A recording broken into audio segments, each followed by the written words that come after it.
Hello, मेरा नाम है Anu Gupta and I clear JEE a long time back. पिछले 15 सालों से जेईई और नीट की कोचिंग दे रहा हूँ बच्चों को, और इन 15 सालों में हजारों बच्चों का डॉक्टर्स या आईटीएस बनने का सपना पूरा करने में मैं अपना योगदान दे चुका हूँ। इन 15 सालों में मैंने हिंदुस्तान के बहुत सारे इंस्टीट्यूट्स के अंदर पढ़ाया हुआ है, और जहाँ पर मैंने की पोजिशन पे रहते हुए अपनी रिस्पॉन्सिबिलिटीज निभाई हैं। चलिए भाई, आज हम लोग पढ़ने वाले हैं application of derivatives in physics, कि भाई application of differential calculus. Differential calculus exactly होती क्या है और फिजिक्स के अंदर हम उसे कैसे यूज करते हैं, ये चीजें आज हम देखने वाले हैं। तो बेसिकली अगर मैं सीधे पॉइंट पे आता हूं तो देखिए, जब हम बात करते हैं डिफरेंशियल कैलकुलस की, तो फिजिक्स के अंदर हमारा बेसिक इंटेंशन एक ही होता है, और वो होता है to calculate the instantaneous rate of change. I just write down instantaneous rate of change. Now what do we mean by that? जब मैंने कहा इंस्टेंटेनियस रेट ऑफ चेंज, तो इसको हम लोग समझने की कोशिश करते हैं कि इसको सर थोड़ा प्रैक्टिकली बताओ क्या है ये। तो देखो, मान लीजिए कि मैं कोटा से जयपुर गया, ठीक है। कोटा से जब मैं जयपुर गया तो जो डिस्टेंस है वो करीब 250 किलोमीटर का है, ठीक है। तो अगर मैं यहां कोटा से जयपुर गया और जो डिस्टेंस है यहां, वो डिस्टेंस है 250 किलोमीटर, ठीक है। अगर मैं मान लीजिए कि जब मैं यहाँ कोटा से रवाना हुआ तो वो मैं 12 बजे रवाना हुआ, ठीक है। 12 नून को मैं यहाँ से रवाना हुआ और मैं वहां पे पहुंचा 5 PM पर, ठीक है। इसका मतलब मैं 12 बजे निकला और 5 बजे पहुंचा, और मुझे यहाँ से वहां पहुंचने में 5 घंटे लगे। अगर मुझे यहाँ से वहां पहुंचने में 5 आवर्स का टाइम लगा, इसका मतलब अगर मैं आपसे ये पूछूं कि भाई बताओ मेरी एवरेज वेलोसिटी क्या थी, तो आप मुझे बताएंगे कि सर ठीक है, आपकी एवरेज वेलोसिटी इतना तो हमको आता है। आपकी जो एवरेज वेलोसिटी थी, वो एवरेज वेलोसिटी जो आएगी वो आएगी total distance travelled upon total time taken, ठीक है। ये हो जाती है एवरेज को हम लोग ऐसे रिप्रेजेंट करते हैं, ठीक है। ठीक है, इस वाले ये इन वाले ब्रैकेट से रिप्रेजेंट करते हैं एवरेज को। तो एवरेज वेलोसिटी हो जाएगी आपकी delta S upon delta T, यानी कि total distance travelled upon time taken. Distance travelled है हमारा 250 किलोमीटर और टाइम टेकन आया 5 आवर्स, और यहां से मुझे पता चला कि मेरी एवरेज वेलोसिटी आई 50 किलोमीटर पर आवर। मेरी एवरेज वेलोसिटी कितनी आ गई? वो आ गई 50 किलोमीटर पर आवर, ठीक है। बहुत अच्छी बात है। पर क्या इसका मतलब ये है कि मेरी गाड़ी जब मैं यहां से लेके वहां तक पहुंचा तो मेरी गाड़ी लगातार 50 किलोमीटर पर आवर पे ही चल रही थी? नहीं, ऐसा तो नहीं है कि वही कहीं अगर गाड़ी कहीं रास्ता अगर खाली मिला होगा तो मैंने अपनी गाड़ी मतलब may be 100 kilometre per hour की स्पीड से भी दौड़ाई होगी, मे बी 110 120 भी हो गया होगा, स्पीड लिमिट हो सकता है क्रॉस भी हो गई हो। या फिर आगे गाय आ गई तो फिर एक बार कोई हो सकता है कि मतलब बिल्कुल डेड स्लो हो गया, निकालना भी बड़ा काफ़ी स्लो हो गया, या गड्ढे आ गए, या हो सकता है चाय पीने के लिए रुकी गया मैं बीच में 5 मिनट के लिए। तो मुद्दे की बात यह है कि जो स्पीड थी वो तो वेरी कर रही थी, ठीक है। जो आज ये कहिए जो वेलोसिटी थी वो तो वेरी कर रही थी, लेकिन जो एवरेज वेलोसिटी थी वो ये निकल के आई। अच्छा, इसके बाद क्या है, गाड़ी के अंदर लगा होता है एक स्पीडोमीटर। नाम सुना होगा आपने, स्पीडोमीटर देखा भी होगा, हर गाड़ी के अंदर लगा होता है कि भाई यहाँ पे स्पीड अगर 0 है ये 0 है, ऐसे करते करते डिपेंडिंग ऑन द कार, मान लो यहाँ पे 220 लिखा हुआ है, वो मैक्सिमम स्पीड हो जाएगी, ठीक है। तो अगर इस तरीके से एक स्पीडोमीटर बना हुआ है, अब वो जो स्पीडोमीटर है क्या वो जो उसका जो पॉइंटर है वो क्या दिखाएगा? स्पीडोमीटर जो होता है वो एग्जैक्टली क्या चीज दिखाता है? उस पर जो सुई होती है वो क्या चीज दिखाती है? तो उस पर जो सुई होती है वो दिखाती है करंट स्पीड, ठीक है। अब वो दिखाती है एक्चुअली इंस्टेंटेनियस स्पीड। जिस चीज की हम बात कर रहे हैं वो होती है एवरेज वेलोसिटी या एवरेज स्पीड। अभी मैं स्पीड और वेलोसिटी को एक ही तरह मान के चल रहा हूं, क्योंकि मैं डायरेक्शन की यहां पे बात नहीं कर रहा हूं, ठीक है। एक्चुअली तो खैर मैं सारी स्पीड की ही बातें कर रहा हूं, क्योंकि जो मोशन हो रहा है वो बेसिकली किसी भी पाथ पे हो सकता है, ठीक है। अगर वो मोशन जो उसका जो डायरेक्शन है वो लगातार वेरी कर सकता है, इसलिए हम लोग स्पीड की ही बात करें तो ज़्यादा अच्छा है। तो ये तो हो गई एवरेज स्पीड। और इंस्टेंटेनियस स्पीड क्या है? वो जो ये जो स्पीडोमीटर है वो जो दिखाता है वो इंस्टेंटेनियस स्पीड होती है, किसी भी इंस्टेंट पर जो स्पीड होती है। कहने का मतलब ये हो गया कि अगर जैसे मान लीजिए किसी टाइम पे वो जो स्पीडोमीटर था वो 80 किलोमीटर पर आवर की स्पीड दिखा रहा था। इसका मतलब ये हुआ कि अगर 1 घंटे तक एग्जैक्टली इसी स्पीड से चलते रहें तो 80 किलोमीटर कवर करेंगे। पर अगर 1 घंटे तक चलते रहे, 1 घंटे तक चल तो नहीं रहे हैं, तो ये होती है इंस्टेंटेनियस स्पीड। हालांकि इसका और इसका सीधा सीधा तो कोई कनेक्शन है नहीं। जनरली आप ये कह सकते हो कि for long intervals of time अगर ये चीज़ ज़्यादा रहती है तो इसका मतलब ये एवरेज जो वेलोसिटी होगी, एवरेज स्पीड होगी, वो ज़्यादा आएगी। ठीक है, चलिए इसके बाद मैं थोड़ा सा इसको मैथमेटिकली इसको देखता हूँ कि भाई कैलकुलस में हम लोग क्या करते हैं। यहाँ तक हमें क्या समझ में आ जाना चाहिए, दो चीज़ें समझ में आ जानी चाहिए। एक होता है एवरेज रेट ऑफ चेंज, एक होता है instantaneous rate of change. Average rate of change मतलब कि पूरे इंटरवल में टोटल रेट ऑफ चेंज कितना आया। ठीक है, और इंस्टेंटेनियस रेट ऑफ चेंज का मतलब ये हो गया कि एक बहुत छोटे से टाइम इंटरवल में जो, या ये कहो कि बहुत छोटे से, अगर मैं एक इंस्टेंट की बात मानूं तो एक इंस्टेंट पे टाइम जो रेट ऑफ चेंज था वो क्या था। इसी बात को थोड़ा सा ग्राफिकली देखने की कोशिश करते हो तो चीजें आपको ज्यादा क्लियर होंगी। ठीक है, चलिए एक और देखते हैं। अब जैसे मान लीजिए कि मैंने यहाँ पे ग्राफ बनाया, ग्राफ में यहाँ पर थी डिस्टेंस ट्रेवल और यहां पर था टाइम। ठीक है, डिस्टेंस ट्रेवल और टाइम का यहां पे मैंने ग्राफ बनाया, और अगर वो ग्राफ जो था उस ग्राफ को मैं प्लॉट करके, मान लीजिए कि मैंने उसे ग्राफ को प्लॉट किया और लेट अस से ग्राफ इस तरीके का बन गया। ठीक है, ये मैंने ग्राफ प्लॉट कर दिया कि डिस्टेंस के साथ टाइम इस तरीके से वेरी कर रहा है। अगर टाइम डिस्टेंस के साथ टाइम इस तरीके से वेरी कर रहा है, अब अगर मैं अलग अलग दो इंस्टेंट्स के लिए आपसे एवरेज वेलोसिटी पूछूं या एवरेज स्पीड पूछूं, तो भाई मैंने मान लो कि यहाँ पे 2 पॉइंट लिए, एक पॉइंट लिया मैंने ये वाला और एक पॉइंट लिया ये वाला। बहुत ध्यान से देखना इस बात को। ठीक है, तो मैं ये कह सकता हूं कि ये तो हो गया, मान लो ये है टाइम t1, ये है टाइम t2। इस टाइम t1 पे जो पोजीशन थी वो मान लो s1 थी, और इस टाइम t2 पे जो पोजीशन थी वो मान लो x2 थी, x1 x2 कह देते हैं उसको। ठीक है, तो अगर यहां पे ये x1 है वो x2 है, तो ये जो गैप होगा ये x2 माइनस x1 हो जाएगा, और ये जो गैप है ये t2 माइनस t1 हो जाएगा। अगर मुझे एवरेज वेलोसिटी निकालनी है, सॉरी एवरेज स्पीड निकालनी है, तो एवरेज स्पीड आएगी delta x upon delta t, यानी कि x2 minus x1 upon t2 minus t1। यानी कि अगर आप ध्यान से देखें और मैं ये वाला एंगल थीटा बोलूं तो ये और कुछ नहीं, x2 minus x1 upon t2 minus t1, यानी कि tan थीटा लिखा हुआ है। तो एवरेज स्पीड क्या होती है ग्राफ में देखा जाए तो एवरेज स्पीड होती है the slope of a secant. ठीक है, ये जो लाइन है ये एक सीकेंट है। सीकेंट क्या होती है? Secant is a line which cuts a graph at 2 different points. जिस लाइन ने एक ग्राफ को दो अलग अलग पॉइंट्स पर क्रॉस किया उसे हम लोग सीकेंट के नाम से जानते हैं।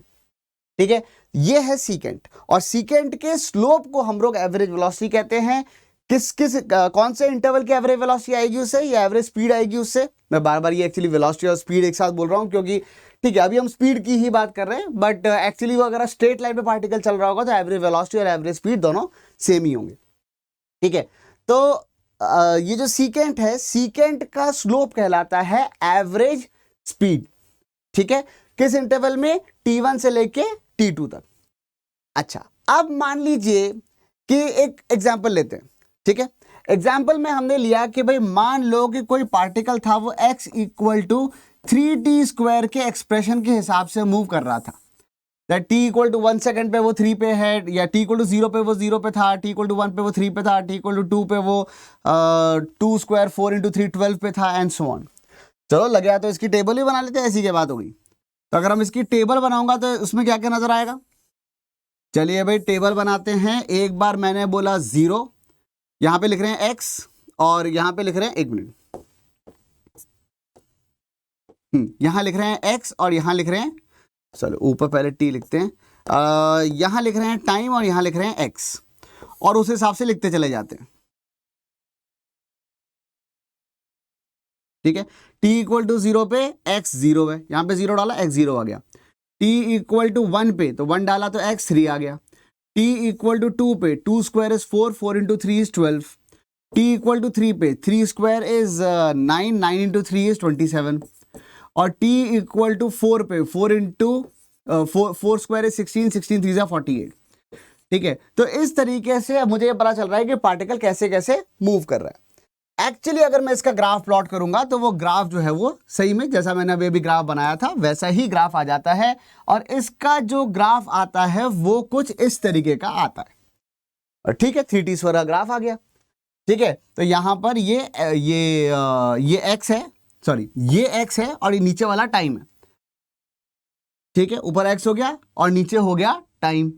अब अगर यहां पे आ गया टाइम और उधर आ गया एक्स, और ये X is equal to 3t square को मैंने प्लॉट किया हुआ है, तो उस केस में क्या हो रहा है, अगर मैं दो अलग अलग किसी भी इंटरवल के लिए अगर मैं एवरेज स्पीड निकालने की कोशिश करूं, मान लो मैंने कोशिश करी एवरेज वेलोसिटी एवरेज स्पीड निकालने की for t equal to 1 second to 3 second, तो उस केस में क्या होगा, तो भाई 1 सेकेंड पे वो यहां था, 1 सेकेंड से 3 सेकेंड तक वो 3 से 12 गया।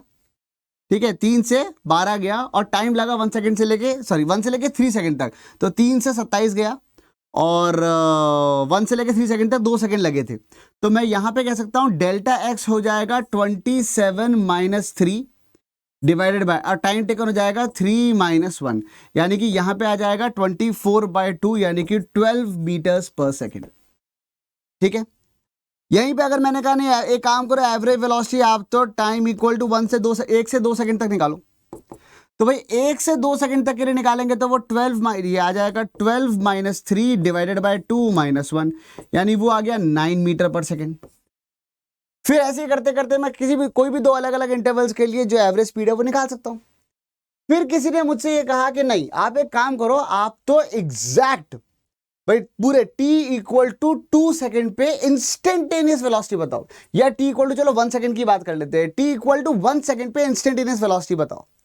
अब ध्यान से समझने की कोशिश करना, बहुत ध्यान से देखना, ठीक है, क्योंकि अब यहां पे हम लोग पहली बार कैलकुलस को अब इंट्रोड्यूस कर रहा हूं मैं, अभी तक तो नॉर्मल मैथ चल रही थी, नॉर्मल ग्राफ्स की बातें हो रही थी। देखो अब समझना क्या होता है कि जैसे मैंने कहा ये 1 से लेके मान लो ये किसी बाद वाले किसी टाइम की बात हो रही थी। ठीक है, तो ये तो हो गई उस इंटरवल की सीकेंट। ठीक है, ये तो हो गई उस वाले इंटरवल की सीकेंट जो बाद में आ रहा है टाइम, ये यहां से लेके यहां तक की। ठीक है, फिर इसके बाद हमने कहा कि ये मान लो ये 1 सेकेंड था और ये वाला जो था 1 2 3 4 ये 4 सेकेंड तक का हो गया। ठीक है, फिर किसी ने कहा 3 सेकेंड तक का एवरेज वेलोसिटी बताओ। 4 सेकेंड तक की एवरेज वेलोसिटी के लिए इस सीकेंट का स्लोप निकालना पड़ेगा, अभी बताया था। ठीक है, ये पिछले वाले स्लाइड पे देखो, ये पिछले वाले स्लाइड पे देखा है हमने, कोई भी दो इंटरवल्स के बीच का अगर आपको एवरेज वेलोसिटी निकालनी है तो उस टाइम का जो सीकेंट है उसका स्लोप चाहिए होता है। ठीक है, तो 1 से लेके 4 तक की ये जो स्लोप आएगा, जो सीकेंट बनेगी उसका स्लोप बताएगा आपको वो एवरेज वेलोसिटी जो कि 1 सेकेंड से लेके 4 सेकेंड के बीच में थी। ठीक है, फिर मैंने कहा चलो 1 सेकेंड से लेके 3 सेकेंड तक के लिए बता दो। 1 से लेके 3 सेकेंड तक के लिए बताने के लिए फिर हमने पहले इस पॉइंट से लेके इस पॉइंट को ज्वाइन करने वाली एक सीकेंड खींची और उसका स्लोप बताया। वो जो स्लोप बताया वो बेसिकली 1 से लेके 3 तक का एवरेज वेलोसिटी आया। फिर किसी ने कहा चलो 1 से लेके 2 तक का बता दो।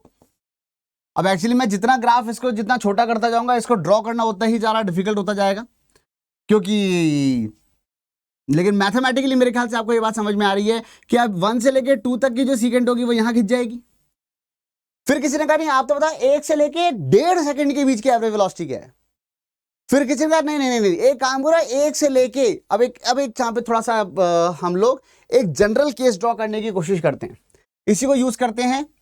मैंने आपसे ये कहा कि x is equal to 3t square है, right, x equal to 3t square है। ये तो ये वाला एक पर्टिकुलर केस हमने लिया। अब अगर मैं आपसे ये कह रहा हूं, ठीक है, एक सेकंड हाँ, तो अगर मैंने कहा x is equal to 3t square है और आपसे ये कहा जा रहा है कि भाई आप तो एवरेज वेलोसिटी बताओ, तो या एवरेज स्पीड बताइए, तो वो हो जाएगी x2 minus x1 upon t2 minus t1, right. एक काम करते हैं, इसी फॉर्मूले के लिए हम एक जनरल फॉर्मूला डिराइव करने की कोशिश करते हैं, ताकि बस हम मैं एक टाइम डालूं t इक्वल टू 1 से कहां तक की बात हो रही है, और फिर उस जगह तक का उस जगह तक का मुझे मतलब T1 T2 डालेंगे तो सीधे के सीधे अपने को एवरेज वेलोसिटी मिल जाए। ऐसा एक जनरल फॉर्मूला डेराइव करने की कोशिश कर रहा हूं। तो जनरल फॉर्मूले में x तो हमेशा ही 3t² है, तो x2 को मैंने लिखा 3t2² minus 3t1² upon t2 minus t1। ये बात समझ में आई क्या? फिर मैंने लिखा, अच्छा इतनी मैथ्स हमें बार बार नहीं करनी है, बाद में मैं आपको डायरेक्ट फॉर्मूला बता दूंगा, बस ये फॉर्मूला लगाओ खट से आंसर आता है। लेकिन बस समझने के लिए सारी बातें बता रहा हूं मैं आपको। इसको मैंने लिखा 3 कॉमन निकाला, t2 माइनस t1² हो जाएगा t2 minus t1 into t2 plus t1 upon t2 minus t1 तो था ही सही। ठीक है, जैसे t2 माइनस t1 दिखा इन दोनों को काट दिया, अज्यूमिंग के t2 और t1 बराबर नहीं है। T2 और T1 अगर बराबर होते तो T2 माइनस T1 जीरो आता, जीरो को जीरो से नहीं काटा जा सकता है। लेकिन हम किसी इंटरवल की बात कर रहे हैं, 1 से लेके 2, 1 से लेके 4 तक, या 1 से लेके 3 तक, या 1 से लेके 2 तक, या 1 से लेके मे बी 1.5 तक, लेकिन एक इंटरवल की बात कर रहे हैं। ठीक है, एक टाइम इंटरवल की बात कर रहे हैं, इसीलिए हमने इसको लिख दिया। ठीक है, कोई दिक्कत नहीं है। अब ये हो गया 3 इंटू T2 प्लस T1, और ये एक एक्सप्रेशन मेरे पास निकल के आ गया। ठीक है, एवरेज वेलोसिटी का ये बिल्कुल बढ़िया खूबसूरत सा एक्सप्रेशन है। अब अगर आप यहां पे देखो तो 3 इंटू T1 प्लस T2 इस यहां पे सब सेट हो रही है। कैसे हो रहा है देखो, 3 इंटू और 1 से लेके 3 तक के लिए अगर मैं बात कर रहा था तो 1 प्लस 3 4 इंटू 3 वो आ गया 12। ठीक है, 1 से लेके 2 सेकंड तक तो 1 प्लस 2 इज 3 इंटू 3 9 आ रहा है। ठीक है, इसका मतलब है कि कोई भी दो इंटरवल के लिए निकाल सकता हूं। ठीक है, अच्छा अब सवाल क्या था, फिर से हम आते हैं क्वेश्चन पे। क्वेश्चन है ये कि मुझे ये चाहते हैं कि instantaneous velocity at t equal to 1 second पता करनी है। अब अगर इंस्टेंटेनियस वेलोसिटी की बात हो रही है मतलब टाइम गुजरा ही नहीं। एक इंस्टेंट का मतलब क्या होता है? एक इंस्टेंट का मतलब है समय पास ही नहीं हुआ, काउंट ही मतलब टाइम ही गुजरा ही नहीं बिल्कुल भी। ठीक है, तो जो इंटरवल डेल्टा टी आएगा, चेंज इन टाइम आएगा, वो जीरो आएगा, क्योंकि घड़ी रुक गई, आपने पॉज कर दिया बेसिकली सिस्टम को। ठीक है, आपने पॉज कर दिया, रोक दिया, उसको रोक दोगे तो क्या होगा, डेल्टा टी हो जाएगा जीरो। दिक्कत ये है कि जब मैं एवरेज वेलोसिटी निकालूंगा इस फॉर्मूले की अगर मैं हेल्प लेता हूं तो डेल्टा टी क्या आ जाएगा, जीरो। तो डेल्टा टी अगर जीरो आ गया तो अगर पॉज कर रखा है तो डिस्प्लेसमेंट भी नहीं होगा, गाड़ी मूव भी नहीं करेगी, डिस्टेंस ट्रेवल्ड भी कितना आएगा, जीरो। तो उस केस में तो उस हिसाब से देखा जाए तो 0/0 का फॉर्मूला लग जाएगा, और 0/0 तो आपको पता है इनफाइनाइट होता है, तो उसको तो हम वैसे भी यूज नहीं कर सकते। ठीक है, तो ये एवरेज वेलोसिटी वाला जो फॉर्मूला है निकालने के लिए वो फेल हो जाएगा। ये फॉर्मूला जरूर हमने निकाल लिया है किसी भी इंटरवल के लिए। अब किसी ने कहा चलो कोई बात नहीं, ये एक्चुअली ये किसी ने नहीं, ये सारी बातें श्री न्यूटन जी महाराज ने करी थी। न्यूटन ने ही कैलकुलस को ढूंढा था, ठीक है, फिजिक्स पढ़ने के लिए बेसिकली। तो खैर बहुत बढ़िया। अब उन्होंने कहा कि भाई ठीक है 1 सेकंड पे चाहिए ना, तो उन्होंने कहा कि भाई जैसे मुझे अगर यहाँ पे चाहिए था ये 4 सेकंड, ये 1 से लेके 4 सेकंड, 3 सेकंड का जो इंटरवल था उसमें सेकंड एवरेज वेलोसिटी दे रहा है 1 से लेके 4 तक की, 1 से लेके 3 तक की एवरेज वेलोसिटी यहाँ पे मिल गई, 1 से लेके 2 तक यहाँ पे मिल गई। अगर मैं ये डेल्टा टी छोटा करता जाऊं तो क्या आपको एक बात समझ में आती है कि अगर ये डेल्टा टी लगातार छोटा होता चला जाएगा तो बेसिकली ये जो सीकेंट है वो इस जगह की टेंजेंट को अप्रोच कर रही होगी। क्या आपको ये बात समझ में आ रही है? अगर मैंने यहां पे ये डेल्टा टी जो था वो डेल्टा टी अगर मैं छोटा करता चला जा रहा हूं और छोटा और छोटा, डेल्टा टी अगर मैं छोटा करता चला जा रहा हूं तो पहले जो सीकेंट हुआ करती थी ये सीकेंट थी, फिर अगली ये सीकेंट बनी, फिर अगली ये सीकेंट बनी, वो करते करते करते करते करते वो टेंजेंट को अप्रोच कर रही है। तो कहने का मतलब ये हो गया कि एवरेज वेलोसिटी सीकेंट के स्लोप को कहते हैं और इंस्टेंटेनियस वेलोसिटी उस जगह पे टेंजेंट के स्लोप को कहते हैं। वो बात अलग है कि सर निकालेंगे कैसे? निकालना बहुत आसान है, निकालना बहुत आसान है। कैसे? यही वाला ग्राफ, ये वाला फॉर्मूला लगा लो, ठीक है, टी से लेके टी प्लस डेल्टा टी की बात हो रही। तो अगर आपने ये वाला फॉर्मूला लगाने की कोशिश करी तो आप ध्यान से देखना, मैं अलग अलग केसेस के लिए वेलोसिटी निकालता हूं आपके लिए यहां पर एवरेज वेलोसिटी। तो अगर मैंने कहा कि एवरेज वेलोसिटी 1 से लेके 3 तक कितनी आएगी, तो 1 + 3 4 इंटू 3, 1 + 3 4 इंटू 3 12 मीटर पर सेकेंड आई। ठीक है। Velocity, average velocity for 1 to 2 second कितनी आई थी? अभी 9 मीटर पर सेकंड पिछले वन में निकाला था, ये निकाला हुआ रखा है। कहाँ गया? हाँ ये रहा। 1 से लेके 3 तक 12 निकाला हुआ है, 1 से लेके 2 तक 9 निकाला हुआ है। फिर वेलोसिटी फॉर 1 से लेके 1.1 तक कितनी आएगी? तो वो आ जाएगी 1 प्लस 1.1 2.1, 2.1 इंटू 3, 2.1 इंटू 3 हो जाएगा 6.3 मीटर पर सेकेंड। फिर किसी ने निकाला, अच्छा 1 से लेके 1.01 तक, तो वो जाएगा 6.03 मीटर पर सेकेंड। तो आप देख रहे हो एक पैटर्न बनता जा रहा है। मैं इसको जितना इंटरवल को छोटा कर रहा हूं, ये वाली जो वैल्यू है वो 6 की उतनी पास आती जा रही है। ठीक है, अगर मैंने कहा 1 से लेके 1.0001 तक, 1 से लेके 1.0001 तक, तो उस केस में क्या होगा? उस केस में मैं ये कह सकता हूं कि ये वैल्यू आ जाएगी 6.0003।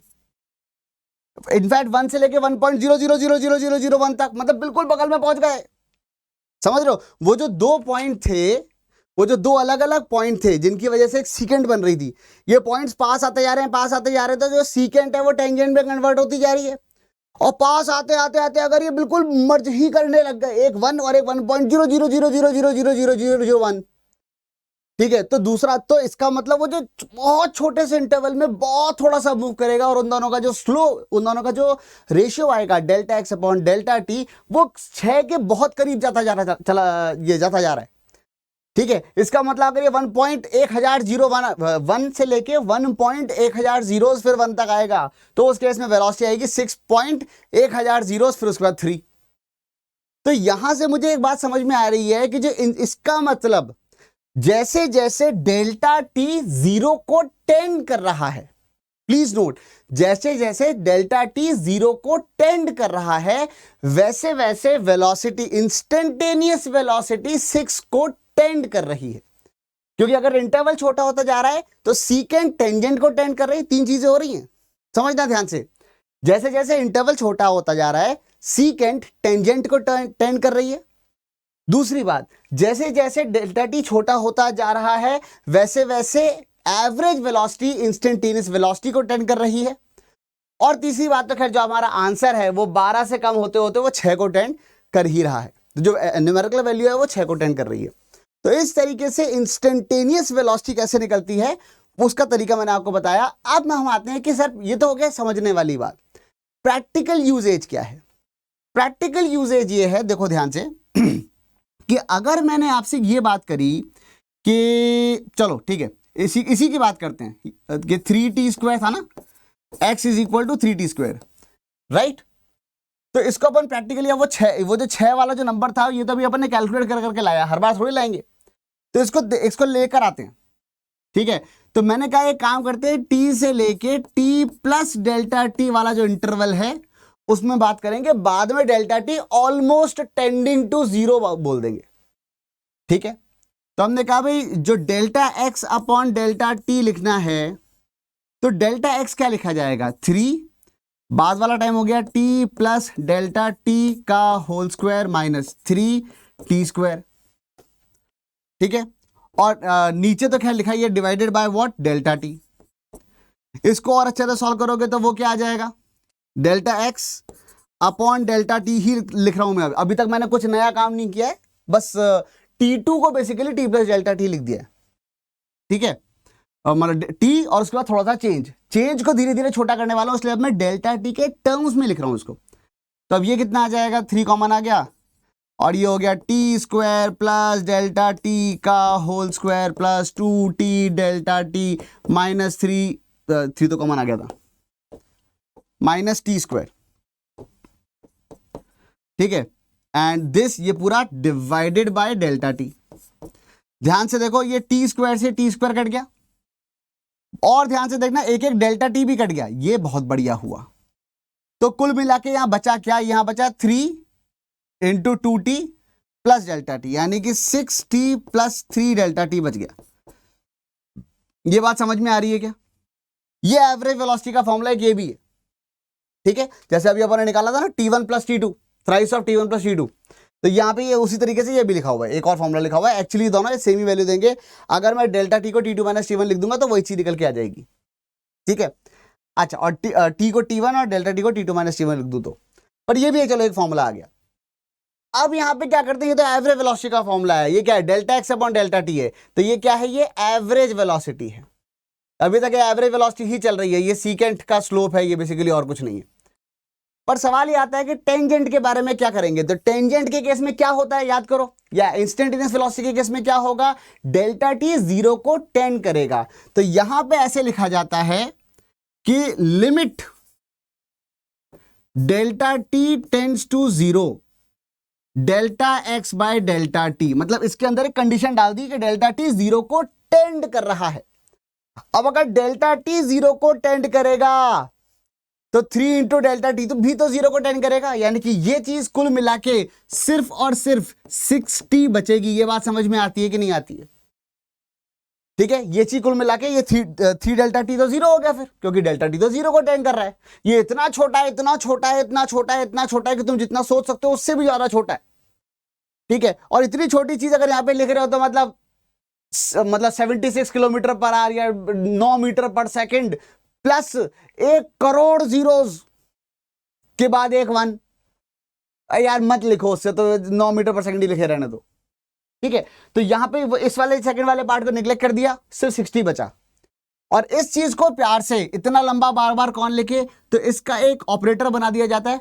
ऑपरेटर मतलब समझ में आता है ना, जैसे ऊपर एक छोटा 2 लिख दिया, यहां लिखा 3 ऊपर 2 लिख दिया, ऑपरेटर 2 का मतलब ये 2 क्या है, 3 स्क्वायर है ये, इसका मतलब है 3 को 3 से 2 बार मल्टीप्लाई किया गया। This is called operator. किसी ने कहा ये एक ऑपरेटर बना दिया, इसका मतलब क्या है कि स्क्वायर रूट ऑफ 3 निकाला गया है। समझ में आ रही है वाली बात? तो अगर आपको 3 और स्क्वायर रूट ऑफ 3 और ये सब चीज, ये भी ऑपरेटर्स हैं, ऐसे ही एक ऑपरेटर और आ जाता है, और वो होता है D by D T of X. ठीक है, और वो यहां पे एक्चुअली 60 आ जाएगा। ठीक है, तो बेसिकली डेरिवेटिव क्या चीज है, इसको कहते हैं डेरिवेटिव। इस प्रोसेस को कहते हैं कि हमने एक्स को टाइम के टर्म्स में डिफरेंशिएट कर दिया। ठीक है, इसे कहते हैं हम लोग that we have differentiated X in terms of time. जो वेरिएबल नीचे लिखा हुआ उसके टर्म्स में डिफरेंशिएट किया गया है। दूसरा यही चीज कहलाती है derivative of x in terms of time. ठीक है, बेसिकली किसी ग्राफ के हिसाब से अगर देखा जाए तो यहां पे अगर x है और यहां पे अगर t है और ये उसका ग्राफ है, तो बेसिकली हम ये कह सकते हैं कि किसी भी जगह पे अगर आपने उसकी टेंजेंट खींची, तो वो जो टेंजेंट है, ये टेंजेंट थोड़ी सी मतलब अजीब सी बन गई, दोबारा बना देता हूं। तो ये जो टेंजेंट मैंने यहां पे खींची है, टेंजेंट, और यहां पे फिर जैसे x आ गया, ये मान लो t = 1 सेकेंड पे खींची, तो बेसिकली मैं ये कह सकता हूं कि स्लोप ऑफ दिस टेंजेंट मतलब tan थीटा जो होता है, वही जो है वो dx बाय dt के बराबर होता है। यही है स्लोप, यही है इंस्टेंटेनियस वेलोसिटी, यही है स्लोप, और इसी तरीके से हम लोग इसको निकालते हैं। समझ में आ गई वाली बात बच्चों सबके? चलिए तो ये थोड़ा सा एक बेसिक था कि कैसे हम लोग डिफरेंशिएशन का यूज क्या है। वैसे इसके कुछ फॉर्मूले हैं dx बाई dt के, वो मैं आपको नेक्स्ट सेशन के अंदर बताऊंगा कि भाई फॉर्मूले हम लोग कैसे अप्लाई करते हैं। ठीक है, क्या डिफरेंशिएट करने के तरीके क्या हैं। ठीक है, चलिए, तो I hope basic use of differentiation in calculus आपके समझ में आया होगा, और प्रैक्टिस के लिए प्रॉब्लम्स जो हैं वो मैं आपको एक बार जब फॉर्मूले बता दूंगा उसके बाद दूंगा इसके। ठीक है, चलो, तो that should be all for today. Thank you and enjoy.